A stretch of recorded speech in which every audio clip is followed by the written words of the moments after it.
Hello friends, welcome to Rashtram institute YouTube channel. ಇವತ್ತಿನ ರಾಷ್ಟ್ರಂ ಫೋಕಸ್ನಲ್ಲಿ ಪ್ರಮುಖವಾದಂತಹ current affairs ಟಾಪಿಕ್ಸ್ಗಳನ್ನು discuss ಮಾಡೋಣ. ಈಗ ನಾವು ಡಿಸ್ಕಸ್ ಮಾಡ್ತಾ ಇರುವಂತಹ ಈ ಕರೆಂಟ್ ಅಫೇರ್ಸ್ ಟಾಪಿಕ್ಸ್ಗಳ PDF ನೋಟ್ಸ್ಗಳನ್ನು ಡೈರೆಕ್ಟಾಗಿ ರಾಷ್ಟ್ರಂ ಇನ್ಸ್ಟಿಟ್ಯೂಟ್ ಟೆಲಿಗ್ರಾಮ್ ಚಾನಲ್ ಮೂಲಕ ಡೌನ್ಲೋಡ್ ಮಾಡ್ಕೋಬೋದು. ಡಿಸ್ಕ್ರಿಪ್ಷನ್ ಬಾಕ್ಸ್ನಲ್ಲಿ ಚಾನಲ್ನ ಲಿಂಕನ್ನು ನೀಡಲಾಗಿದೆ. ಈಗ ಡಿಸ್ಕಸ್ ಮಾಡ್ತಾ ಇರುವಂಥ ಕಂಟೆಂಟ್ನಲ್ಲಿ ಏನಾದರೂ ಡೌಟ್ಸ್ಗಳಿದ್ರೆ ಕಮೆಂಟ್ ಬಾಕ್ಸ್ನಲ್ಲಿ ಕಮೆಂಟ್ ಮಾಡಿ, ಅಥವಾ ಯಾವುದಾದ್ರೂ ಟಾಪಿಕ್ಸ್ ಬಗ್ಗೆ ಡೀಟೇಲ್ ವಿಡಿಯೋ ಬೇಕು ಅಂತಂದರೆ ಕಮೆಂಟ್ ಮಾಡಿ. ಚಾನಲನ್ನು ಸಬ್ಸ್ಕ್ರೈಬ್ ಮಾಡಿಲ್ಲ ಅಂದರೆ ಸಬ್ಸ್ಕ್ರೈಬ್ ಮಾಡಿ ಅಂತ ಹೇಳ್ತಾ ಇವತ್ತಿನ ಡಿಸ್ಕಷನ್ನನ್ನು ಪ್ರಾರಂಭ ಮಾಡೋಣ. ಕಳೆದ ಸೆಷನ್ನಲ್ಲಿ ಒಂದು ಪ್ರಶ್ನೆಯನ್ನು ಕೇಳಿದ್ದೆ. ತಪಸ್ ಅನ್ನುವ ಈ ಅನ್ಮ್ಯಾನ್ಡ್ ಏರಿಯಲ್ ವೆಹಿಕಲ್ UAV ಅನ್ನುವ ಈ ಒಂದು ವೈಮಾನಿಕ ವಾಹನವನ್ನು ಈ ಕೆಳಗಿನ ಯಾವ ಸಂಸ್ಥೆ ಅಭಿವೃದ್ಧಿಪಡಿಸಿದೆ ಅಂತ ಪ್ರಶ್ನೆಯನ್ನು ಕೇಳಲಾಗಿದೆ. ಆಪ್ಷನ್ಸ್ಗಳಲ್ಲಿ ಇಸ್ರೋ, DRDO, ನಾಸಾ ಅಥವಾ HSFC ಅಂತ ಇದ್ದು ಸರಿಯಾದ ಉತ್ತರ ಏನು ಅಂತಂದರೆ ಆಪ್ಷನ್ 2, ಭಾರತದ defence research and development organisation ಅಥವಾ DRDO ಸಂಸ್ಥೆಯ ಮೂಲಕ ಈ ತಪಸ್ ಅನ್ನುವ ಹೆಸರಿನ ಅನ್ಮ್ಯಾನ್ಡ್ ಏರಿಯಲ್ ವೆಹಿಕಲನ್ನು ಅಭಿವೃದ್ಧಿಪಡಿಸಲಾಗಿದೆ ಅಂತ ನಾವು ಅಂಡರ್ಸ್ಟ್ಯಾಂಡ್ ಮಾಡ್ಕೋಬೇಕು. ಸೊ ಈ ಇಮೇಜ್ನಲ್ಲಿ ಕಾಣ್ತಾ ಇರುವಂತಹ ವೈಮಾನಿಕ ವಾಹನವನ್ನು ಅನ್ಮ್ಯಾನ್ಡ್ ಏರಿಯಲ್ ವೆಹಿಕಲ್ ಅಂದರೆ ಮಾನವರಹಿತವಾದಂತಹ ವೈಮಾನಿಕ ವಾಹನ ಅಂತ ಗುರುತಿಸಲಾಗುತ್ತೆ. In short UAV. ಸಾಕಷ್ಟು ಜನ ಕಮೆಂಟ್ ಬಾಕ್ಸ್ನಲ್ಲಿ ಕಮೆಂಟ್ ಮಾಡಿದ್ದೀರಿ. Thank you so much and very well done. ಡಿಸ್ಕಷನ್ನಲ್ಲಿ ಭಾಗವಹಿಸೋಕೆ ಟ್ರೈ ಮಾಡಿ. ಏನಾದರೂ ಡೌಟ್ಸ್ಗಳಿದ್ದರೆ ಕಮೆಂಟ್ ಬಾಕ್ಸ್ನಲ್ಲಿ ಕಮೆಂಟ್ ಮಾಡಿ. ಏನಾದರೂ ಸಜೆಷನ್ಸ್ಗಳಿದ್ರೂ ಕೂಡ ಕಮೆಂಟ್ ಮಾಡಿ ಅಂತ ಹೇಳ್ತಾ ಈ ತಪಸ್ ಅನ್ಮ್ಯಾನ್ಡ್ ಏರಿಯಲ್ ವೆಹಿಕಲ್ ಕುರಿತಾದಂತಹ ಕೆಲವೊಂದಿಷ್ಟು ಬೇಸಿಕ್ ಇನ್ಫಾರ್ಮೇಷನ್ಸ್ಗಳು ಎಕ್ಸಾಮಿನೇಷನ್ ಪರ್ಸ್ಪೆಕ್ಟಿವ್ ಇಂಪಾರ್ಟೆಂಟ್ ಆಗೋದ್ರಿಂದ ಅವುಗಳನ್ನು ಅಂಡರ್ಸ್ಟ್ಯಾಂಡ್ ಮಾಡ್ಕೊಳ್ಳೋದಕ್ಕೆ ಟ್ರೈ ಮಾಡೋಣ. ಮೊದಲಿಗೆ ರುಸ್ತುಮ್ 2 ಅಂತ ಕರಿತಾ ಇದ್ದಂತಹ ಈ ಅನ್ಮ್ಯಾನ್ಡ್ ಏರಿಯಲ್ ವೆಹಿಕಲನ್ನು ತಪಸ್ ಅಂತ ಹೆಸರನ್ನು ಬದಲಾಯಿಸಲಾಗಿದೆ. TAPAS BH201 ಅಂತ ಇದರ ಪೂರ್ತಿಯಾದಂಥ ಹೆಸರಾಗಿದೆ. ಈ ತಪಸ್ ಅಂದರೆ ಇದರ ಫುಲ್ ಫಾರ್ಮನ್ನು ಕೂಡ ಕ್ರಿಯೇಟ್ ಮಾಡಲಾಗಿದ್ದು tactical airborne platform for aerial surveillance beyond horizon 201 ಅಂತ ಇದೆ. ತಪಸ್ ಅಂತಂದರೆ tactical airborne platform for aerial surveillance, ಹೆಸರಿನಲ್ಲೇ ಸೂಚಿಸುವ ಹಾಗೆ ಸರ್ವೇಲೆನ್ಸನ್ನು ನೀಡುವಂತಹ ನಿಟ್ಟಿನಲ್ಲಿ ಅಂದರೆ ಕಣ್ಗಾವಲನ್ನು ನೀಡುವಂತಹ ನಿಟ್ಟಿನಲ್ಲಿ ಈ ಭಾರತದ ಸೆಕ್ಯುರಿಟಿಯನ್ನು ಭದ್ರತೆಯನ್ನು ಖಚಿತಪಡಿಸಿಕೊಳ್ಳುವಂತಹ ನಿಟ್ಟಿನಲ್ಲಿ ಅವಶ್ಯಕವಾಗುವಂತಹ ಈ ಇಂಟೆಲಿಜೆನ್ಸ್ ಮಾಹಿತಿಯನ್ನು ವಿತರಣೆ ಮಾಡುವಂತಹ ಒಂದು ಪ್ರಮುಖ ಅಪ್ಲಿಕೇಶನನ್ನು ಇಟ್ಕೊಂಡು ಈ ಡ್ರೋನ್ಗಳ ಅಲ್ಟ್ರಾ ಮಾಡರ್ನ್ ಆದಂತಹ ಒಂದು ವರ್ಷನನ್ನು ತಪಸ್ ಅನ್ನುವ ಹೆಸರಿನಿಂದ ಈ ವಾಹನವನ್ನು ಅಭಿವೃದ್ಧಿಪಡಿಸಲಾಗಿದೆ. ಸುಮಾರು 20.6 ಮೀಟರ್ ರೆಕ್ಕೆಗಳನ್ನು ಹೊಂದಿರುವಂಥ ಅಂದರೆ ವಿಂಗ್ ಸ್ಪ್ಯಾನ್ ಏನಿದೆ, ಈ ತಪಸ್ನ ವಿಂಗ್ ಸ್ಪ್ಯಾನ್ ಏನಿದೆ ಇದು ಸುಮಾರು 20 ಮೀಟರ್ ಇದೆ ಅಂತ ನಾವಿಲ್ಲಿ ಅಬ್ಸರ್ವ್ ಮಾಡಬೇಕು. ಸುಮಾರು 225 ಕಿಲೋಮೀಟರ್ ಪ್ರತಿ ಗಂಟೆಯ ವೇಗವನ್ನು ಕೂಡ ಸಾಗುವಂತಹ ವೈಮಾನಿಕ ವಾಹನ ತಪಸ್ ಅನ್ನುವ ಈ ಅನ್ಮ್ಯಾನ್ಡ್ ಏರಿಯಲ್ ವೆಹಿಕಲ್ ಅಂತ ಅಬ್ಸರ್ವ್ ಮಾಡ್ಬೋದು. ಈ ಒಂದು ನಿಟ್ಟಿನಲ್ಲಿ ರಿಯಲ್ ಟೈಮ್ ಡೇಟಾಗಳನ್ನು ಕಲೆಕ್ಟ್ ಮಾಡುವುದು, ವೈಮಾನಿಕ ಹಾರಾಟವನ್ನು ಮಾಡುವುದರ ಮೂಲಕ ಇಂಟೆಲಿಜೆನ್ಸ್ಗೆ ಅವಶ್ಯಕವಾಗುವಂತಹ ಸಾಕಷ್ಟು ಮಾಹಿತಿಗಳನ್ನು ಮ್ಯಾಪಿಂಗ್ ಆಗಿರ್ಬೋದು ಅಥವಾ ಎಕ್ಸಾಕ್ಟ್ ಆದಂಥ ಲೊಕೇಶನ್ಸ್ಗಳು ಮತ್ತು ಗಡಿ ರೇಖೆಯ ಕಣ್ಗಾವಲುಗಳ ಒಂದು ಸರ್ವೇಲೆನ್ಸನ್ನು ಮಾಡುವಂಥ ನಿಟ್ಟಿನಲ್ಲೂ ಕೂಡ ಈ ತಪಸ್ ಅನ್ನುವ ಅನ್ಮ್ಯಾನ್ಡ್ ಏರಿಯಲ್ ವೆಹಿಕಲ್ ಅಂದರೆ ರಿಮೋಟ್ ಕಂಟ್ರೋಲ್ ಆಪರೇಟ್ ಆದಂತಹ ವೈಮಾನಿಕವಾಗಿ ಯಾವುದೇ ಮಾನವರಹಿತವಾದಂತಹ ಹಾರಾಟವನ್ನು ಮಾಡಬಲ್ಲಂತಹ ಒಂದು ಸಾಧನವಾಗಿ ಈ ತಪಸ್ಸನ್ನು ನಾವು ಅಬ್ಸರ್ವ್ ಮಾಡ್ಬೋದು. 18 ಗಂಟೆ ಅಥವಾ ಅದಕ್ಕಿಂತ ಹೆಚ್ಚು ಸಮಯದವರೆಗೆ ಸುಮಾರು 28,000 ಫೀಟ್ ಅಥವಾ ಅಡಿಗಳಷ್ಟು ಎತ್ತರದಲ್ಲಿ ಹಾರಾಟವನ್ನು ಮಾಡುವಂತಹ ಒಂದು ಸಾಮರ್ಥ್ಯವನ್ನು ಈ ತಪಸ್ ಅನ್ಮ್ಯಾನ್ಡ್ ಏರಿಯಲ್ ವೆಹಿಕಲ್ ಹೊಂದಿದೆ. ಸದ್ಯಕ್ಕೆ 180ಕ್ಕೂ ಹೆಚ್ಚು ಎಕ್ಸ್ಪೆರಿಮೆಂಟಲ್ ಫ್ಲೈಟ್ಸ್ಗಳನ್ನು ಅಥವಾ ಹಾರಾಟಗಳನ್ನು ಕಂಪ್ಲೀಟ್ ಮಾಡಿದೆ ಅಂತ ನಾವು ಇಲ್ಲಿ ಅಬ್ಸರ್ವ್ ಮಾಡ್ಬೋದು. So examination point of view ತಪಸ್ ಅಂದರೆ ಏನು ಅಂತ ನೆನ್ಪಿಟ್ಕೊಳ್ಳಿ. ಇದು ಒಂದು ಮಾನವರಹಿತ ವೈಮಾನಿಕ ವಾಹನ, ಅನ್ಮ್ಯಾನ್ಡ್ ಏರಿಯಲ್ ವೆಹಿಕಲ್ ಅಂತ ಅಷ್ಟೇ ನೆನಪಿದ್ರೂ ಸಾಕು. ಇದಕ್ಕಿಂತ ಹಿಂದೆ ಇದನ್ನು ರುಸ್ತಮ್ 2 ಅಂತ ಹೆಸರನ್ನು ಇಡಲಾಗಿತ್ತು. ಅದನ್ನು ಬದಲಾವಣೆ ಮಾಡಿ ಈಗ ತಪಸ್ UAV ಅಂತ ಮರುನಾಮಕರಣ ಮಾಡಲಾಗಿದೆ. ಇದರ ಫುಲ್ ಫಾರ್ಮನ್ನು ಕೂಡ ಒಮ್ಮೆ ನೋಡ್ಕೊಳ್ಳಿ, ಎಕ್ಸಾಮ್ನಲ್ಲಿ ಕೇಳೋ ಚಾನ್ಸಸ್ ಕಮ್ಮಿ. Tactical airborne platform for aerial surveillance ಅಂತ, BH ಅಂತಂದರೆ ಬಿಯಾಂಡ್ ಹಾರಿಝಾನ್. ಇನ್ನು ಇವತ್ತಿನ ಪ್ರಶ್ನೆ ಏನು ಅಂತ ನೋಡೋಣ, ಆನ್ಸರ್ ಮಾಡೋದಕ್ಕೆ ಟ್ರೈ ಮಾಡಿ. ಈ ಈ ಮ್ಯಾಪ್ನಲ್ಲಿ ಯುರೋಪಿನ ಪ್ರಮುಖ ರಾಷ್ಟ್ರಗಳ ಇಮೇಜಸ್ಗಳನ್ನು ಅಥವಾ ಲೊಕೇಶನ್ಸ್ಗಳನ್ನು ನೀಡಲಾಗಿದೆ. ಪ್ರಶ್ನೆ ಏನು ಅಂತಂದರೆ, ಈ ಯುರೋಪ್ ದೇಶದಲ್ಲಿ ಅಥವಾ ಈ ಯುರೋಪ್ ಖಂಡದಲ್ಲಿ ಪಾಶ್ಚಿಮಾತ್ಯ ನಾಗರಿಕತೆಯ ತೊಟ್ಟಿಲು ಅಥವಾ ಕ್ರ್ಯಾಡಲ್ ಆಫ್ ವೆಸ್ಟರ್ನ್ ಸಿವಿಲೈಸೇಷನ್ ಅಂತ ಈ ಕೆಳಗಿನ ಯಾವ ದೇಶವನ್ನು ಗುರುತಿಸಲಾಗುತ್ತೆ? ಐರೋಪ್ಯ ದೇಶವನ್ನು ಗುರುತಿಸಲಾಗುತ್ತೆ. ಯಾವ ಐರೋಪ್ಯ ದೇಶವನ್ನು ಪಾಶ್ಚಿಮಾತ್ಯ ನಾಗರಿಕತೆಯ ತೊಟ್ಟಿಲು ಅಂತ ಗುರುತಿಸಲಾಗುತ್ತೆ ಅಂತ ಪ್ರಶ್ನೆ ಇದೆ. ಆಪ್ಷನ್ಸ್ಗಳಲ್ಲಿ ಈಜಿಪ್ಟ್, ಜರ್ಮನಿ, ಇಂಗ್ಲೆಂಡ್, ಗ್ರೀಸ್ ಅಂತ ನೀಡಲಾಗಿದೆ. ಸೊ ಆಲ್ರೆಡಿ ನಾನು ಡಿಸ್ಕಸ್ ಮಾಡಿದೆ ಯುರೋಪ್ ಅಂತ. ನಿಮಗೆಲ್ಲ ಗೊತ್ತಿದ್ದರೆ ಈಜಿಪ್ಟ್ ಇದು ಆಫ್ರಿಕಾದಲ್ಲಿ ಬರುವಂತಹ ರಾಷ್ಟ್ರವಾಗಿದೆ. ಸೊ ಹೀಗಾಗಿ ಎಲಿಮಿನೇಟ್ ಆಗುತ್ತೆ. ಉಳಿದಂಥ ಈ 3 ರಾಷ್ಟ್ರಗಳಲ್ಲಿ ಯಾವುದು ಪಾಶ್ಚಿಮಾತ್ಯ ನಾಗರಿಕತೆಯ ತೊಟ್ಟಿಲು ಅಂತ ಗುರುತಿಸಲಾಗುತ್ತೆ ಅಂತ ಪ್ರಶ್ನೆ ಇದೆ. ಆನ್ಸರನ್ನು ಕಮೆಂಟ್ ಬಾಕ್ಸ್ನಲ್ಲಿ ಕಮೆಂಟ್ ಮಾಡಿ. ನೆಕ್ಸ್ಟ್ ಸೆಷನ್ನಲ್ಲಿ ಇದಕ್ಕೆ ಸಂಬಂಧಿಸಿದಂತಹ ಸಾಕಷ್ಟು ಡೀಟೇಲ್ ಮಾಹಿತಿಗಳನ್ನು, ಎಕ್ಸಾಮಿನೇಷನ್ ಪರ್ಸ್ಪೆಕ್ಟಿವ್ ಇಂಪಾರ್ಟೆಂಟ್ ಆಗುವಂತಹ ಮ್ಯಾಪಿಂಗ್ ರಿಲೇಟ್ ಆದಂಥ ಮಾಹಿತಿಗಳನ್ನು ಕೂಡ ಅಂಡರ್ಸ್ಟ್ಯಾಂಡ್ ಮಾಡ್ಕೋಣ. ಇನ್ನು ಮುಂದಿನ ಆರ್ಟಿಕಲ್, ಇತ್ತೀಚೆಗೆ ಪುಣೆ ಸುತ್ತಮುತ್ತಲಿನ ಪ್ರದೇಶದಲ್ಲಿ ಚಿಕನ್ ಗುನ್ಯಾದ ಕೇಸಸ್ಗಳು ಹೆಚ್ಚಾಗಿ ಕಂಡುಬರ್ತಾ ಇವೆ. ಸೊ ಇದೇ ಒಂದು ನಿಟ್ಟಿನಲ್ಲಿ ಪುಣೆಯಲ್ಲಿರುವಂತಹ ನ್ಯಾಷನಲ್ ಇನ್ಸ್ಟಿಟ್ಯೂಟ್ ಆಫ್ ವೈರಾಲಜಿ, ರಾಷ್ಟ್ರೀಯ ವೈರಾಲಜಿ ಸಂಸ್ಥೆಯ ಮೂಲಕ ವಿಜ್ಞಾನಿಗಳಿಂದ ಆ ಒಂದು ಕೇಸಸ್ಗಳನ್ನು ಅಧ್ಯಯನ ಮಾಡಲಾಗಿತ್ತು. ಇದರಿಂದ ಹೊರಬಂದ ವಿಷಯ ಏನು ಅಂತಂದರೆ, ಏಕಾಏಕಿಯಾಗಿ ಹೆಚ್ಚುತ್ತಿರುವಂಥ ಈ ಚಿಕನ್ ಗುನ್ಯಾದ ಒಂದು ವಂಶಾವಳಿಯನ್ನು ಅಥವಾ ಜೆನೆಟಿಕ್ಸ್ಗಳನ್ನು ಅಬ್ಸರ್ವ್ ಮಾಡಿದಾಗ ಆ ವಂಶಾವಳಿ ಮುಖ್ಯವಾಗಿ ಇಂಡಿಯನ್ ಓಷನ್ ಅಥವಾ ಹಿಂದೂ ಮಹಾಸಾಗರದ ಸುತ್ತಮುತ್ತಲಿಗೆ ಕಂಡುಬರುವಂತಹ ಒಂದು ವೈರಸ್ನ ವಂಶಾವಳಿ ಆಗಿವೆ ಅಥವಾ ಜೆನೆಟಿಕ್ಸ್ ಆಗಿವೆ ಅಂತ ನ್ಯೂಸ್ನಲ್ಲಿ ಪಬ್ಲಿಷ್ ಆಗಿತ್ತು. ಸೊ ಈ ಚಿಕನ್ ಗುನ್ಯಾ ಅನ್ನುವ ರೋಗ ಇತ್ತೀಚೆಗೆ ನ್ಯೂಸ್ನಲ್ಲಿರುವುದರಿಂದ ಮತ್ತು ಸಾಕಷ್ಟು ಪ್ರಕರಣಗಳು ಕಂಡು ಬರ್ತಾ ಇರೋದ್ರಿಂದ ಇದರ ಬಗ್ಗೆ ನಾವು ಅಂಡರ್ಸ್ಟ್ಯಾಂಡ್ ಮಾಡ್ಕೊಳ್ಳೋದು ಎಕ್ಸಾಮಿನೇಷನ್ ಪರ್ಸ್ಪೆಕ್ಟಿವ್ ನಮಗೆ ಸಾಕಷ್ಟು ಇಂಪಾರ್ಟೆಂಟ್ ಆಗುತ್ತೆ. ಸೊ ಈ ಚಿಕನ್ ಗುನ್ಯಾ ಯಾವ ರೀತಿ ಹರಡುತ್ತದೆ, ಯಾವ ಒಂದು ರೋಗಾಣುವಿಂದ ಅಥವಾ ಯಾವ ಒಂದು ಮಾಧ್ಯಮದ ಮೂಲಕ ಹರಡುತ್ತದೆ ಮತ್ತು ಇದಕ್ಕೆ ಈಗ ಸದ್ಯಕ್ಕೆ ಲಭ್ಯವಿರುವಂತಹ ಚಿಕಿತ್ಸೆಗಳು ಏನು, ಇದರ ಹಿಸ್ಟೋರಿಕಲ್ ಒಂದು ಬ್ಯಾಕ್ಗ್ರೌಂಡ್ ಏನು ಅಂತ ಡೀಟೇಲ್ ಆಗಿ ಅಂಡರ್ಸ್ಟ್ಯಾಂಡ್ ಮಾಡ್ಕೋಣ. ಈಡಿಸ್ ಈಜಿಪ್ಟಿ, ಈಡಿಸ್ ಆಲ್ಬೋಪಿಕ್ಟಸ್ ಇವು ಒಂದು ಸೊಳ್ಳೆಯ ಸೈಂಟಿಫಿಕ್ ಹೆಸರುಗಳು ಅಥವಾ ವೈಜ್ಞಾನಿಕ ಹೆಸರುಗಳು. ಈಡಿಸ್ ಈಜಿಪ್ಟಿ ಮತ್ತು ಈಡಿಸ್ ಆಲ್ಬೋಪಿಕ್ಟಸ್ ಅನ್ನುವ ಈ ಸೊಳ್ಳೆಯ ಪ್ರಭೇದಗಳಿಂದ ಸೋಂಕಿತವಾಗುವಂತಹ, ಅದರಲ್ಲೂ ಕೂಡ ಮುಖ್ಯವಾಗಿ ಈ ಒಂದು ವೈರಸ್ನಿಂದ, ಚಿಕನ್ ಗುನ್ಯಾ ವೈರಸ್ನಿಂದ ಸೋಂಕಿತವಾದಂತಹ ಈಡಿಸ್ ಈಜಿಪ್ಟಿ ಮತ್ತು ಈಡಿಸ್ ಆಲ್ಬೋಪಿಕ್ಟಸ್ ಅನ್ನುವ ಈ ಸೊಳ್ಳೆಗಳಿಂದ ಕಚ್ಚಲ್ಪಡುವಂತಹ ಆರೋಗ್ಯವಂತ ವ್ಯಕ್ತಿ ಚಿಕನ್ ಗುನ್ಯಾ ರೋಗಕ್ಕೆ ತುತ್ತಾಗ್ತಾನೆ ಅಂತ ನಾವು ಸಿಂಪಲ್ಲಾಗಿ ನೆನಪಿಟ್ಕೋಬೇಕು. ಆಫ್ರಿಕಾದಲ್ಲಿ ಸುಮಾರು 1952ನೇ ಇಸವಿಯಲ್ಲಿ ಮೊದಲ ಬಾರಿಗೆ ಪತ್ತೆ ಹಚ್ಚಲಾದಂತಹ ಈ ಚಿಕನ್ ಗುನ್ಯಾ ರೋಗ ಆಫ್ರಿಕಾದ ಈ ಮಾಕೊಂಡೆ ಅನ್ನುವ ಭಾಷೆಯಲ್ಲಿ ಚಿಕನ್ ಗುನ್ಯಾ ಅಂತಂದರೆ ನೋವಿನಲ್ಲಿ ಬಾಗಿದ ಅಂತ ಅರ್ಥ ಬರುತ್ತೆ. ಅಂದರೆ ಕೀಲು ನೋವುಗಳನ್ನು ವ್ಯಾಪಕವಾಗಿ ಹರಡುವಂತಹ ಒಂದು ರೋಗವಾಗಿ ಚಿಕನ್ ಗುನ್ಯಾ ರೋಗವನ್ನು ನಾವು ಗುರುತಿಸ್ತೇವೆ. ಎಲ್ಲಕ್ಕಿಂತ ಇಂಪಾರ್ಟೆಂಟಾಗಿ ನೆನಪಿಟ್ಕೋಬೇಕಾಗಿದ್ದೇನು ಅಂತಂದರೆ, ಈ ಚಿಕನ್ ಗುನ್ಯಾ ರೋಗ ಹರಡುವುದಕ್ಕೆ ಕಾರಣವಾದಂತಹ ಸೂಕ್ಷ್ಮಾಣುಜೀವಿ ವೈರಸ್ ಮತ್ತು ಚಿಕನ್ ಗುನ್ಯಾ ಅನ್ನುವ ವೈರಸ್ ಮತ್ತು ಈ ವೈರಸ್ಸನ್ನು ಹರಡಲು ಮಾಧ್ಯಮವಾಗಿ ವರ್ತಿಸುವಂತಹ, ಕೆಲಸ ಮಾಡುವಂತಹ ಒಂದು ಜೀವಿ ಯಾವುದು ಅಂತಂದರೆ ಈಡಿಸ್ ಈಜಿಪ್ಟಿ ಮತ್ತು ಆಲ್ಬೋಪಿಕ್ಟಸ್ ಅನ್ನುವ ಈ ಪ್ರಭೇದದ ಸೊಳ್ಳೆ ಅಂತ ನಾವು ಇಲ್ಲಿ ಇಂಪಾರ್ಟೆಂಟಾಗಿ ನೆನಪಿಟ್ಕೋಬೇಕು. ಆಗಲೇ ಡಿಸ್ಕಸ್ ಮಾಡಿದ ಹಾಗೆ 1952ನೇ ಇಸವಿಯಲ್ಲಿ ದಕ್ಷಿಣ ತಾಂಜೇನಿಯಾ ದೇಶದಲ್ಲಿ ಮೊದಲ ಬಾರಿಗೆ, ಆಫ್ರಿಕಾ ಖಂಡದ ದಕ್ಷಿಣ ತಾಂಜೇನಿಯಾದಲ್ಲಿ ಮೊದಲ ಬಾರಿಗೆ ಚಿಕನ್ ಗುನ್ಯಾ ಪ್ರಕರಣವನ್ನು ಪತ್ತೆ ಹಚ್ಚಲಾಗಿತ್ತು. ಮುಂದೆ ಈ ಚಿಕನ್ ಗುನ್ಯಾ ರೋಗ ಏಷ್ಯಾ, ಆಫ್ರಿಕಾ, ಯುರೋಪ್ ಮತ್ತು ಅಮೆರಿಕಾ ದೇಶಗಳಾದ್ಯಂತ ಸುಮಾರು 40 ದೇಶಗಳಲ್ಲಿ ಹರಡಿರುವಂತಹ ಸಾಕಷ್ಟು ಲೈಫ್ ಥ್ರೆಟನಿಂಗ್ ಡಿಸೀಸ್, ಅಂದರೆ ಸಾಕಷ್ಟು ನೋವು ಸಾವುಗಳನ್ನು ಉಂಟು ಮಾಡುವಂತಹ ರೋಗ ಚಿಕನ್ ಗುನ್ಯಾ ಅಂತ ನಾವು ಇಲ್ಲಿ ಅಬ್ಸರ್ವ್ ಮಾಡಬೇಕಾಗುತ್ತೆ.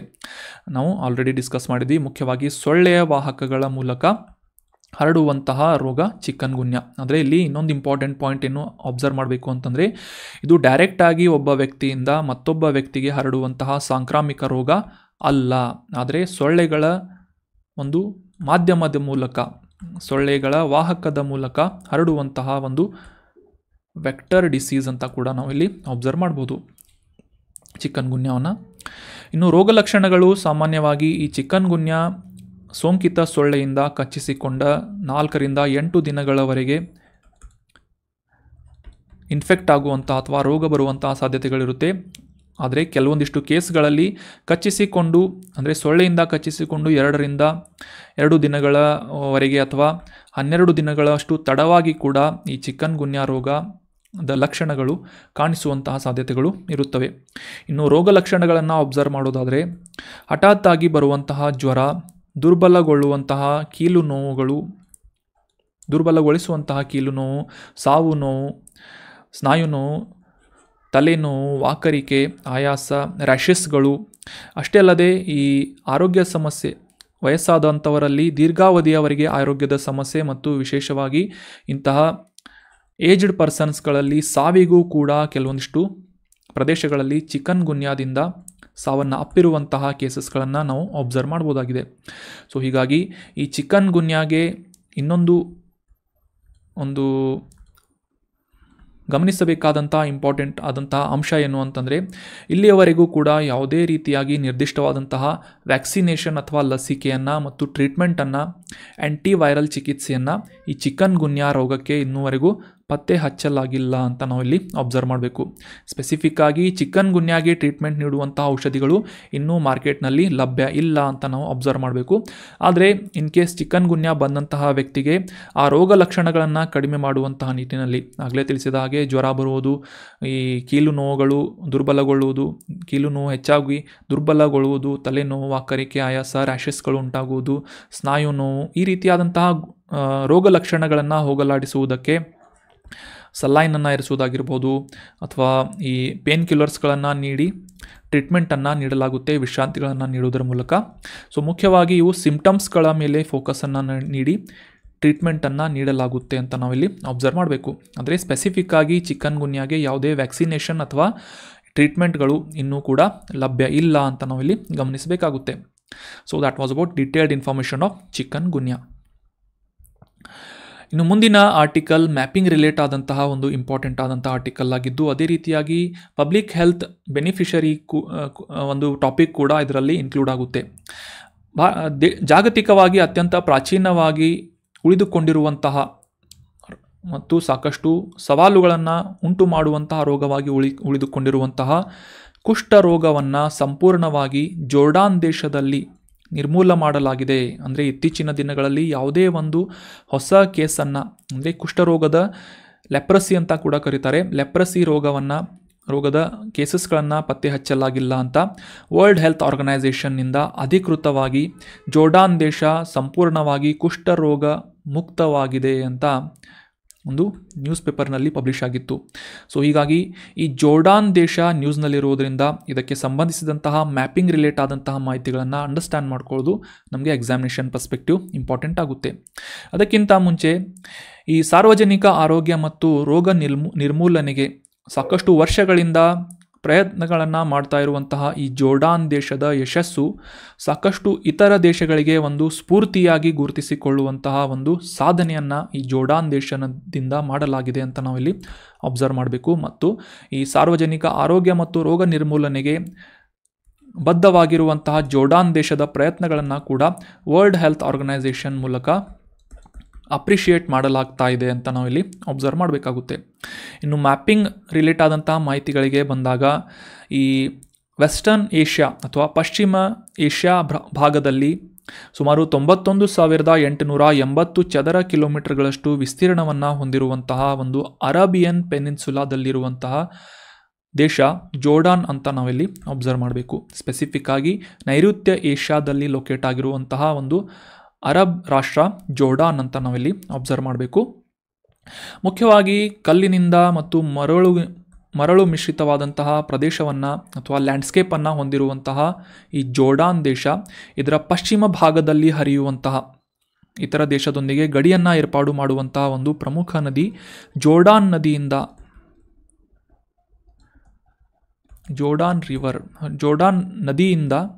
ಈ ಜೋರ್ಡಾನ್ ಅನ್ನುವ ಹೆಸರನ್ನು ಪಡೆದುಕೊಂಡಿದೆ ಅಂತ ನಾವಿಲ್ಲಿ ಅಬ್ಸರ್ವ್ ಮಾಡಬೇಕಾಗುತ್ತೆ. ಸೊ ನೆನ್ಪಿಟ್ಕೊಳ್ಳಿ, ಇತ್ತೀಚೆಗೆ ಕುಷ್ಠರೋಗವನ್ನು ಸಂಪೂರ್ಣವಾಗಿ ನಿರ್ಮೂಲ ಮಾಡಿದಂತಹ ದೇಶ ಯಾವುದು ಅಂತಂದರೆ ಜೋರ್ಡಾನ್. ಇನ್ನು ಇದರ ಮ್ಯಾಪಿಂಗ್ ರಿಲೇಟ್ ಆದಂತಹ ಮಾಹಿತಿಗಳನ್ನು ಡೀಟೇಲ್ ಆಗಿ ಅಬ್ಸರ್ವ್ ಮಾಡೋದಾದರೆ, ಆಗಲೇ ತಿಳಿಸಿದ ಹಾಗೆ ನೈಋತ್ಯ ಏಷ್ಯಾದಲ್ಲಿರುವಂತಹ ಒಂದು ಪ್ರಮುಖ ರಾಷ್ಟ್ರ ಅರಬ್ ರಾಷ್ಟ್ರ ಜೋರ್ಡಾನ್ ಅಂತ ಗುರುತಿಸಿದ್ವಿ. ಉತ್ತರಕ್ಕೆ ಸಿರಿಯಾ, ಈಶಾನ್ಯದಲ್ಲಿ ಇರಾಕ್, ಪೂರ್ವದಲ್ಲಿ ಸೌದಿ ಅರೇಬಿಯಾ ಮತ್ತು ದಕ್ಷಿಣದಲ್ಲೂ ಕೂಡ ಸೌದಿ ಅರೇಬಿಯಾ ಬರುತ್ತೆ. ಪಶ್ಚಿಮದಲ್ಲಿ ಇಸ್ರೇಲ್, ಪ್ಯಾಲೆಸ್ಟೈನ್ ಭಾಗದ ವೆಸ್ಟ್ ಬ್ಯಾಂಕ್ ಅಂತ ಗುರುತಿಸ್ತೇವೆ, ಪಶ್ಚಿಮ ದಡ ಅಂತ ವೆಸ್ಟ್ ಬ್ಯಾಂಕ್. ಸೊ ಈ ರೀತಿಯಾದಂಥ ಪ್ರದೇಶಗಳನ್ನು, ಗಡಿ ರೇಖೆಗಳನ್ನು ಹಂಚಿಕೊಳ್ಳುವಂಥ ಒಂದು ರಾಷ್ಟ್ರ ಜೋರ್ಡಾನ್ ಅಂತ ನಾವಿಲ್ಲಿ ಅಬ್ಸರ್ವ್ ಮಾಡಬೇಕು.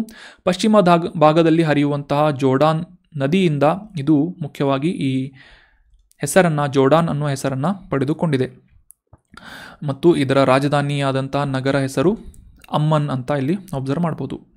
ಅಮ್ಮನ್ ನಗರದ exact location.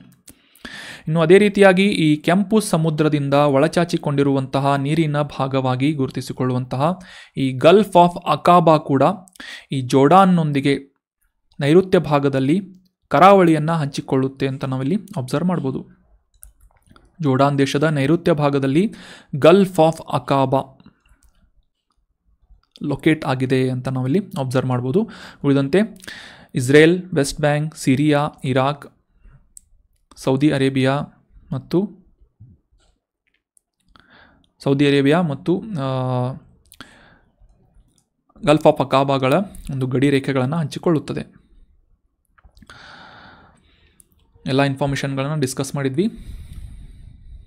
Saudi Arabia, Iraq, ಇರಾಕನ್ನು ಡಿಸ್ಕಸ್ ಮಾಡಲಿಲ್ಲ. ಇರಾಕನ್ನು ಕಂಪ್ಲೀಟ್ ಆಯಿತು. ಸೊ 13ನೇ ಶತಮಾನದ ಆಗಿನ ರಾಜವಂಶಸ್ಥರಾದಂತಹ ಅಮ್ಮೋನೈಟ್ಸ್ಗಳ ರಾಜಧಾನಿಯಾಗಿದ್ದಂತಹ ಅಮ್ಮನ್ ಅನ್ನುವ ಸ್ಥಳ ಅಥವಾ ಒಂದು ನಗರ ಏನಿದೆ ಜೋರ್ಡಾನ್ ದೇಶದ ಈಗಿನ ರಾಜಧಾನಿಯಾಗಿಯೂ ಕೂಡ ಗುರುತಿಸಿಕೊಳ್ಳುತ್ತದೆ.